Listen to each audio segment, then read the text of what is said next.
Project STEM, man. It's at George Washington Carver High School, South Memphis, you know, one of the areas in Memphis that be struggling a little bit. So it's an alternative school, like a program dealing with kids that's been in the system.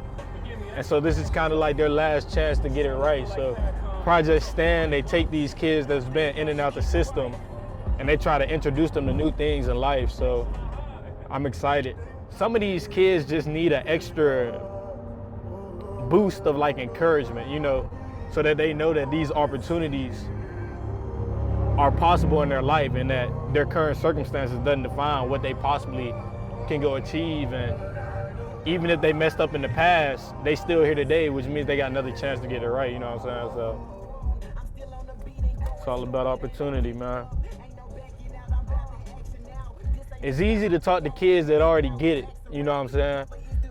That already got somebody pouring into their ears, man. But what about the kids who feel like they ain't got no other choice in life but the situation that they currently in? That's who I want to go talk to. We go everywhere, man. We was in Arlington. We out there in Bolton. Now we out here in South Memphis, bro. It don't matter to me. Any audience, any place. I'm just out here trying to do God's work. Oh yeah, most definitely. All right, good afternoon, y'all. Come on, man, look, man. Somebody ain't wake up this morning, y'all sitting there still breathing, right? Somebody took their last breath today, y'all sitting there still breathing, man. Good afternoon. Let me get a little bit more, man. Good afternoon. Because if you still sitting there today, you still breathing, that means you still got a purpose. You know what I'm saying? That means God still got something in store for you. God still got something planned for you. So when I say good afternoon, don't say it like a response. Don't say it like it's something you have to do. You get to say good afternoon. It's people who would kill to have one more chance to say good afternoon. I'm sure y'all know some people who you wish you could hear it from good afternoon. So when you say good afternoon, you're not just saying it for yourself. You're saying it for those people that you've lost. You know what I'm saying? You're saying it for the people that were killed to be in your position right now. Regardless of what you've been through, regardless of what your circumstances are, we might not come from the same walk of life. We may not have the same journey, but at the end of the day, you sitting there still breathing. So regardless of what you've been through, you still have an opportunity to get it right. So good afternoon. Good afternoon. That's what I'm talking about, man. Good afternoon. Look, man, my name is Kinley, proud Memphian, born and raised here in Memphis, Tennessee. And I just have a purpose. I just have a passion of pouring into the lives of other people so that I can see each and every one of you become the best version of yourselves that you can possibly be. I want to instill some hope. I want to instill some inspiration in you, because sometimes that's all you need is that extra push. When I was in high school, man, I used to drive a 2004 Nissan Sentra, right? It was a little beat up Nissan Sentra, but I was grateful for it because it got me from point A to point B. But the school that I went to in Memphis, some of the kids I went to school with, they drove BMWs, right? They drove these Lexus, they drove these nice cars. So even though I was grateful for my car that got me from point A to point B, I still wanted more in my life. You know what I'm saying? I still wanted something new in my life because I'm seeing what they got, right? 2 years after I graduated from high school, I had that opportunity to buy a new car. I had a blacked out Dodge Challenger, two-door, red interior, you know what I'm saying? Black rims on it, matte black, that thing was clean, right? I love that car. I placed so much value in that car, I volunteered to drive everywhere. I wanted everybody to know that was my ride, right? Oh, you need me to pick you up? I got you. I'm spinning the block twice so everybody can see it. I'm on Instagram, everybody seeing my red interior. Everybody like, dang, that's a nice car. I place so much value in that car, right? Well, in the summer of 2020, on June 27th, I'm driving back to school. I'm driving from Memphis to Maryland, right? 13 hours. I done made that drive many times, so I was used to it. I had about 4 hours left in the drive. It began to rain a little bit. And as I was coming around the bend of the highway, I felt my car shake. And I'm like, man, that, it's normal. I done felt that before, so I'm like, let me just straighten it out. Well, when I tried to straighten the car out, I began to swerve a little bit. Now I'm like, okay, this is not a little normal, right? But I'm still like, I'm good. But that swerving started turning into me spinning in circles on the highway. And once I was spinning in circles, I was faced with the reality that my life was now on the line. It was about to be over for me. Because if you look straight ahead, there was a cliff that I would have went off of if I didn't hit anything. But coming from the other side was an 18-wheeler. So either way I saw it, neither side was going to be good for me. And so I'm spinning in circles, the car's out of my control. Have any of you been in a situation in your life where you felt like your circumstances were out of your control? Can anybody relate to that? You feel like you ain't got no control over your circumstances. That's what I'm saying. That's where I was. And so the only thing I knew I could do was close my eyes, extend my arms, and say, God, I thank you. I appreciate you. You know what I'm saying? At the time I was 22, for the 22 years I've had on this earth, God, I thank you. Because at this point, I know it's over for me. I hit the 18-wheeler, I spin off to the side, and I opened my eyes, and I realized I was still alive, right? But it's crazy. I think back to where my value was in the moment. I wasn't even thinking about the fact that I was alive. I was worried about my car. Because I just told y'all my pride and joy was that Dodge Challenger I had. And all I could think about was the fact that my car had been totaled. And so everybody's running to the car. They're like, oh, you good? Like, you alive? And I'm like, yeah, man, I'm good. Like, I'm breathing. I'm healthy. I ain't feeling nothing. They're like, man, you lucky to be breathing. I'm like, yeah, whatever. My car is gone, though. My car is totaled. I get out the car, the ambulance there. They're like, you need to go to the emergency room. I'm like, nah, y'all can't fix my car. I'm good. I can walk. I don't need nothing. And then I get on the phone. I call my mom. I'm like, Mom, I just got in an accident. She's like, you okay, baby? You good? You good? I'm like, yeah, man, I'm fine. But my car is gone. My car is totaled. My mom said, baby, that car is replaceable. Your life isn't. And I just broke down in tears right there on the side of the highway because I realized how much value I place in the car. Failing to realize that today I got another car, right? I could buy another car. But if I would have lost my life right there, you ain't buying another life. You can't get another life. That's the only thing you can't buy more of on this earth is time. And so right then and there, when I saw my life about to be taken away from me, I came face to face with death. I realized that every time you get an opportunity to breathe, every time you get an opportunity to wake up in the morning, to be present somewhere, that's another opportunity that God is entrusting you to get it right, to carry out your purpose. And so that's why when I say good afternoon, don't say it like you have to. I don't say it like I have to because I think about that moment when I almost lost my life driving on that highway, but God saved me. God gave me that grace to be able to be here another day. So I owe it to him. I owe it to y'all to bring that energy and that passion every single time I get this opportunity because I'm grateful. How many of y'all are exactly where you want to be in life right now? Me neither. How many of y'all aren't exactly where you want to be in life right now? 1,000%. 1,000%, right? Everybody probably got their hand raised. And that's fine because I believe in life, there's a constant desire to grow. There's a constant desire to want more, to want to get to that next level. There's nothing wrong with that. You find yourself in the battle of where you are right now and where you want to be. That's everybody in life, right? But when you see that, right, there's some chalk right here. So we're looking at where you are, and that's where you want to be. Because where you want to be is probably higher than where you are right now, am I right? And so you got two options. There's two ways to approach this situation. You either ascend to where you want to be, or you descend from where you currently are right now. And only you know what steps you're taking to get to where you want to be, right? Only you know what steps you're taking to get to where you want to be. I'm pretty sure everybody wants to be on option A, ascending to where they want to be, right? Would I be correct saying that? You want to grow, you want to elevate, you want to have something better for yourself? I'm the same way, man. So today, I just want to provide you with a couple of tools using my story to show you and help you get to where you want to be in life. And the first thing that you have to do is you have to create a perception of possibility. Who knows what perception is?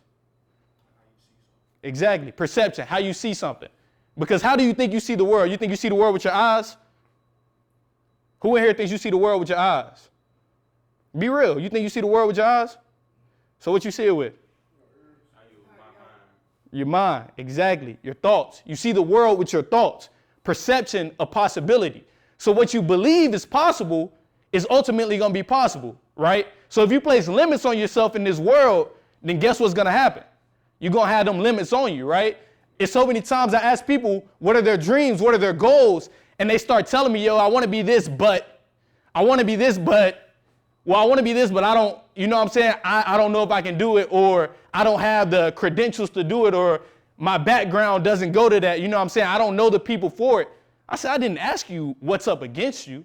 You know what I'm saying? If I ask each and every one of y'all what y'all want to do in life, what you want to achieve, I don't want to hear what's against you. That's obvious, right? We already know what's stacked up against us. We can't focus on that. Some of that stuff is out of our control.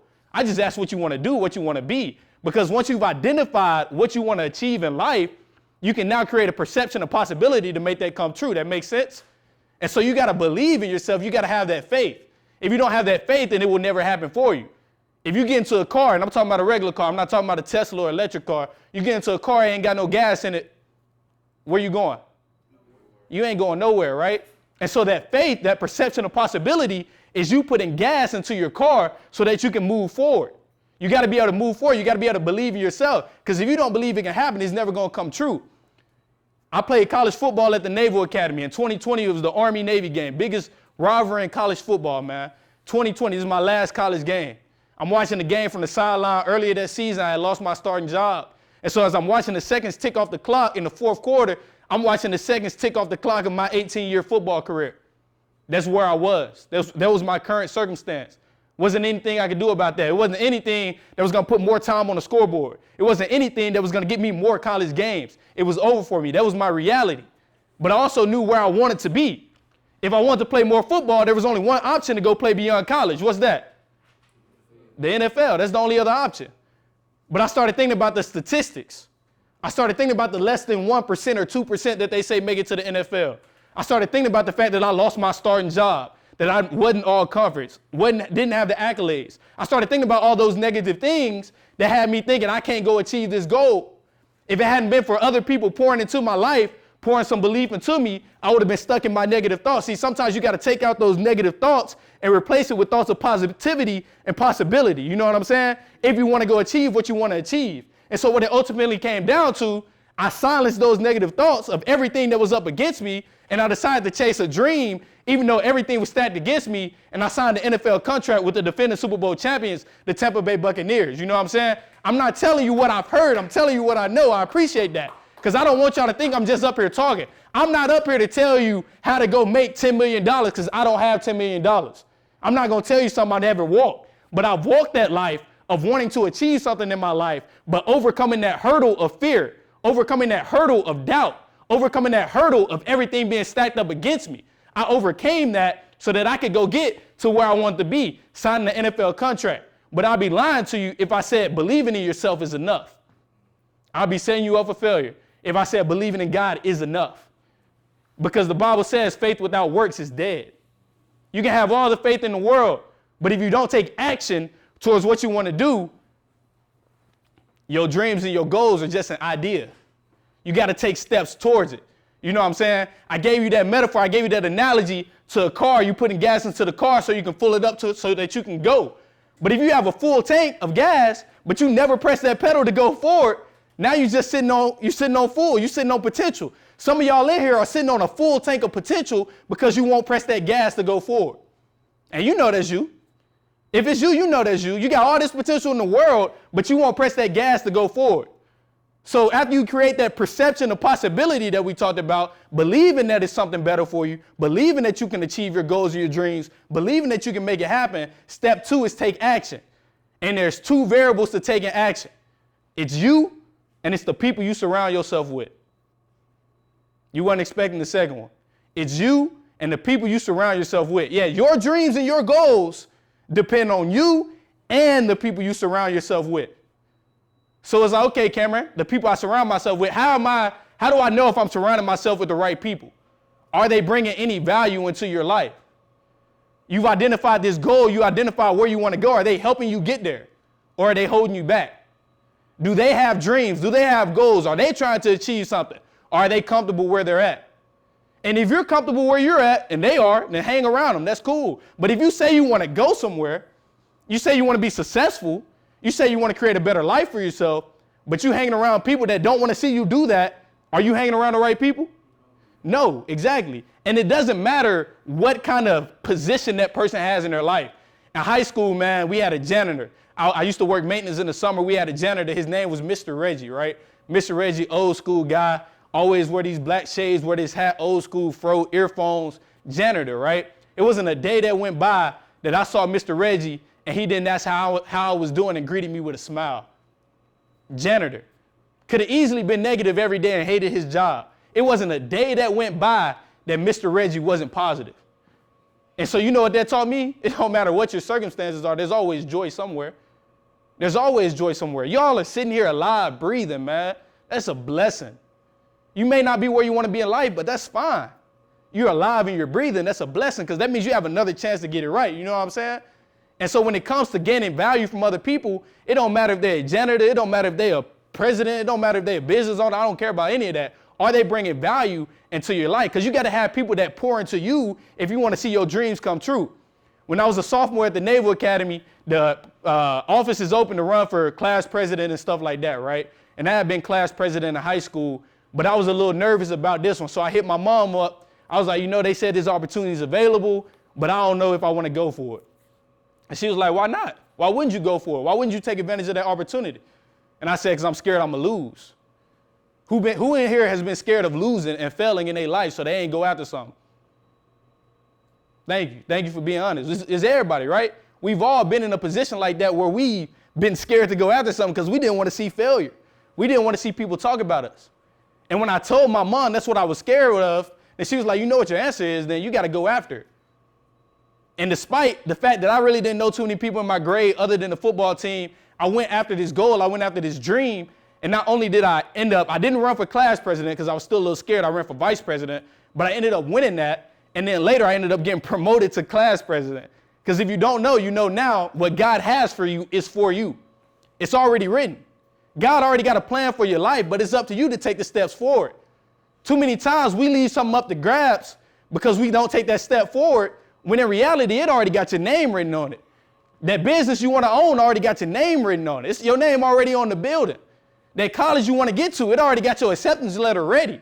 The military, your appointment, it's already ready for you. But if you never take the steps towards that, then guess what? You're never going to get to experience it. But you got to surround yourself with people that are willing to push you towards getting to that next level. And I know the type of people y'all got here at Project Stand. And I know they pour into you because I know them. And that's why I'm here today. Because if you are on the fence of chasing something you want to achieve in your life, if nobody else has told you, I'm going to tell you today that I believe in you. I believe in you. I don't care what your background story is. I don't care what they say you are. I don't care what they try to label you as. I believe in you. I believe in all the possibility because you showed up here today. You showed up here today, which means you are willing to take those steps in the right direction, which brings me to the other element of taking action. You got to take some steps towards your goals. And you have a big overarching goal. You know what I'm saying? I'm going to write this chart down because I need y'all to get this. You got the big win, right? Beneath the big win, you're going to have little wins. And then beneath that, you got daily wins. Broke the chart, man. Too many times in life, we focus on that big win, right? And so we'll take a couple steps towards changing something. Change is uncomfortable. I'll be the first one to admit it. Nobody likes change. And so when you're taking those steps towards change, but you're not seeing yourself get that big win, you become discouraged, right? That's why you can't focus on the big win. The big win is your overarching goals. But when you're taking action, what are you doing daily to make sure that your goals come true? What's your biggest goal in life, man?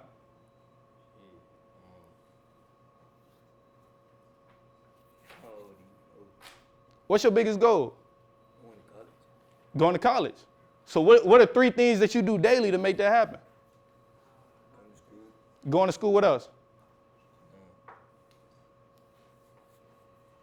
It's just something to think about. I ain't putting you on the spot, right? It's just my thing is, in life, we always identify that big win. Every single one of y'all can tell me what y'all big win in life is, right? Everybody in here probably knows what their biggest goal in life is, right? Raise your hand if you know what your goal is. You know what I'm saying? But when it comes down to it and I say, what are 3 things you got to do daily to get to that goal? I don't know how many of y'all can tell me, right? Because we don't think about that. It's consistency in spite of. Consistency in spite of your circumstances. When I was trying to go to the NFL, it didn't just happen because I said I'm going to go to the NFL. There was 3 non-negotiable things that I had to do every day. I had to read my Bible, I had to work out, and I had to do yoga so I could stay flexible and stay moving. Those are 3 non-negotiables. And I'll be lying to you if I said I felt motivated every single day. I'd be lying to you if I felt 100% every single day. I'd be lying to you if I felt I had a supporting crew behind me every single day. That's why I say consistency in spite of. You got to be consistent in spite of the circumstances. Consistent despite how you feel. So if you want to go to college, it's going to be days where you don't feel like going to school. I've been there. You know what I'm saying? That's the reality of it. But how bad do you want your big win? You know what I'm saying? You got to show up every day. You know that. You got to spend the extra 10 minutes studying. You need to go research colleges and see what you got to get for that application. You might have to go study for that ACT and the SAT. Those are daily things that you got to do. The little wins, that's passing the SAT, ACT. That's passing the interview to get to college. You know what I'm saying? Those are the steps to getting the big win. So when you think about the biggest goals that you have in life, you have to break those things down so that you can make the steps towards achieving it. That's getting that big win. That's taking action. And so after you have the perception of possibility, after you take action towards your goal, the last piece that you have to be going throughout is identifying the value. You got to identify the value in life. When I got in that car accident, where was my value at? Was it with my life or was it with the car? It was with the car. It is with the life now. But the first story, when I first went through it, it was with the car. I lost my 2-seater, red interior. You want that joy too, wouldn't you? Matte black rails on it. Stop playing. You know what I'm saying? It was all in the car. I love that car. But then I go through an adverse circumstance. I go through some uncomfortableness. I experienced that the growth that I had from that accident and the new perspective that I had, that's the value. And so I tell you that I signed with the Tampa Bay Buccaneers, but there's another side to that story. When I was with the Buccaneers, I played in my first preseason game against the Cincinnati Bengals, right? Parents come down to the game. Little league coaches, we all there in Tampa. I play in the game, I ball out, man. I finished second on the team in tackles. I don't give up no big passes. Man, I'm lit. You know what I'm saying? I'm like, man, I'm this close to a 3-year, $2.1 million contract. That's life-changing money, ain't it? I'm this close to a 3-year, $2.1 million contract.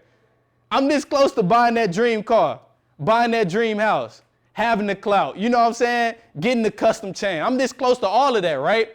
I play in the preseason game. Parents come down next morning, we get breakfast. They telling me they proud of me, proud of the growth, proud of everything I've been. They speaking positivity into my career, right? I take them to the airport, drop them off at the airport. They're like, we'll see you next week. We got the Titans next week. They said they'll come back down for the game. While I drop my parents off from the airport, I'm driving back to the team hotel. 15 minutes later, I get a call from the Buccaneers. I answer the phone. I'm like, hey, what's going on? They're like, how you doing, Cam? What you up to? I said, man, nothing much. Just dropped my parents off at the airport. I'm headed back to the team hotel. They said, well, you can't go back to the team hotel. You're no longer a Buccaneer. We decided to release you today. It's gone. Right there. Everything I've been through, every adversity I had overcome, all the struggles I went through, everything, my dream, since I was 4 years old when I first picked up the football, was gone, right? The money that I was talking about, that new car I was going to buy, the new house I was going to buy, that's where all my value was, and all of a sudden, it ain't exist no more. Where you place your value in life, that's where you go to. And so when I lost all those things, I lost myself. And I fell into a depression for about a year, to be honest with you, because I didn't know who I was. I didn't believe in God no more, man. I said, God, this is messed up.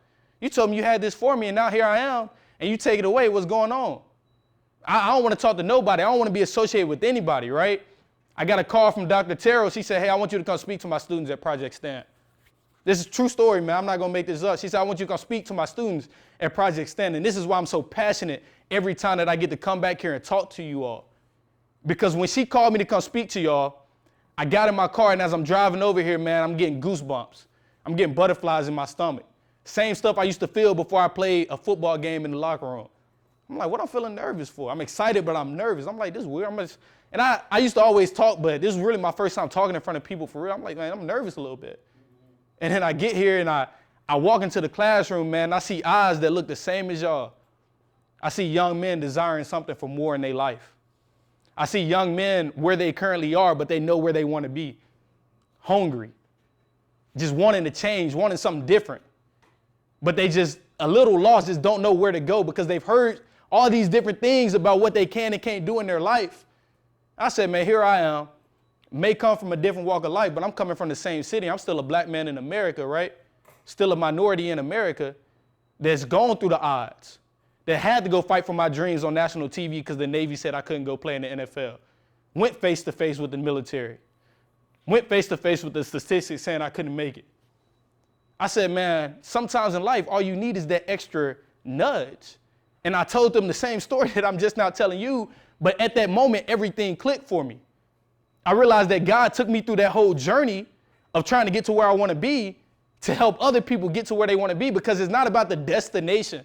I need y'all to understand that. It's not about the destination in life. It's about the journey. The journey is going to teach you a lot about the destination. When I lost everything I had in the NFL, I lost all the value in my life because I put a value in the position of being in the NFL. You know what I'm saying? But the value in life isn't in a position, it's in a purpose. And how many of you know that everybody in this room has a God-given purpose? You do. Every single one of you have a God-given purpose. But what are you going to do to unlock that purpose and go make a difference in this world? What are you willing to do for that? Do you have a perception of possibility? Are you taking action towards doing that? Are you identifying that the value in everything? Each of you have your own story, and that's the beautiful thing about life, man. If I was to sit down and talk to each of y'all for 30 minutes, I'll learn something totally new about y'all that gives me a brand new perspective, because you're going to walk me through your life story, and I'm going to be like, man, would you change anything about it? And I hope the answer is no, because if you change it, you wouldn't be who you are. If I had the flu game 12s that Michael Jordan wore in the game, the black and red 12s right here, and then I had a replica of the 12s in this hand, which hand y'all going to take? The right hand or the left hand? The right. You're going to take the real ones, right? So why would you hope that you had somebody else's life when you got your own life? Why would you want the replica of somebody else's life, a copy of somebody else's life? Why are you trying to be like somebody else when you have your own life, right? There's no better version than the original copy, man. That's why replicas don't sell, because everybody wants the original things. You know what I'm saying? Each of you have your own original life. You have your own story. That's what makes you who you are. That's what's going to help you continue to grow in this life. And when you achieve what you've been working towards, what you've been wanting, that's what's going to make it feel good, because you know what you've been through. You know what you went through. You know what your family been through. You know the choices that you made. But that don't mean they got to define where you are right now. Your current situation doesn't determine where you're capable of going. I live across the country now near Seattle, Washington, right? But I still stay very in tune with the city of Memphis. So every time I turn on the news, I get on Instagram, man, and I see somebody that's my age or younger than me dying, man, it rips my soul. It's almost like we become numb to dying young. It's almost like we expect to die young as black men in Memphis. Y'all know what kind of mindset I'm talking about, right? Some people don't think they ever gonna see 30. Some people don't ever think they're gonna see 40, man. I want y'all to break that mindset right here today, because you deserve to grow old. You deserve to become successful. And when I say become successful, I'm not just talking about money, accessories, or material things. I'm talking about being a husband one day, being a father one day, raising a family, being a mentor in the community one day. So when you make it through your journey, you come back and speak to people too here at Project Stand. You go back into your communities and speak to people too about what you've been through, and you help them with the steps that help you get through. You know what I'm saying? That's becoming successful in life. And y'all are deserving of that. And if anybody has told you that you're not, get it out your mind. What I say earlier, turn out them thoughts of negativity, replace it with positivity, right? Possibility. If anybody told you can't be great, man, I don't want to hear it. I believe in you. And if you ever need an extra source of encouragement, man, y'all can get my number, call me, talk to me. I got you. I'll pray for you, because I want to see all y'all become successful, man, because the city of Memphis needs y'all. I'm trying to tell y'all this. Look, we don't need nobody to come save us. We don't need some miracle to happen. We need y'all. Y'all are going to make the difference in this city. Every single one of y'all can make a difference in the community. Y'all can be the leader and change the tide of this city so that it doesn't become normal to die young, to see your brother get shot, to see your brother not be able to see his mama again, to see his mama crying. That culture got to go, man, because I want to see each and every one of y'all be successful and achieve those dreams and goals that God has placed in your heart, because you're deserving of it, right? And so the three things I talked to you about today: perception of possibility. You go home tonight, I want you to write down your biggest goal. And then once you write that down, I want you to get out whatever you got to get out of your head or why it can't happen, right? Go ahead and talk about all that. And then once you get it all out, don't talk about it no more. Think about everything you can do to make that goal come true. I don't want you to think about who's in your family. If your family done ever did it, if you're a first generation college student, don't think about that. Don't think about that. If nobody from your neighborhood done did it, don't think about that. Because why not be the first? It's the first of everything, right? So why won't you be the first one to do it? Why not you? Why not you? You know what I'm saying? So I want you to eliminate those thoughts of negativity, replace them with positivity and possibility, right? We're going to create that perception of possibility. Our thoughts shape our reality. So we're going to make sure we take control of that, right? Number 2, we got to take action. Faith without works is dead. We said that, right? So what are we going to do? We're going to develop a daily plan. I'm not asking for much. Identify 3 things that you can do every single day to make your dream come true. And don't make it like super hard, right? Don't make it something that you're not going to be able to do every day, right? So if you want to go play professional sports, don't be like, I'm going to run 4 miles every day, because you ain't going to do that, right?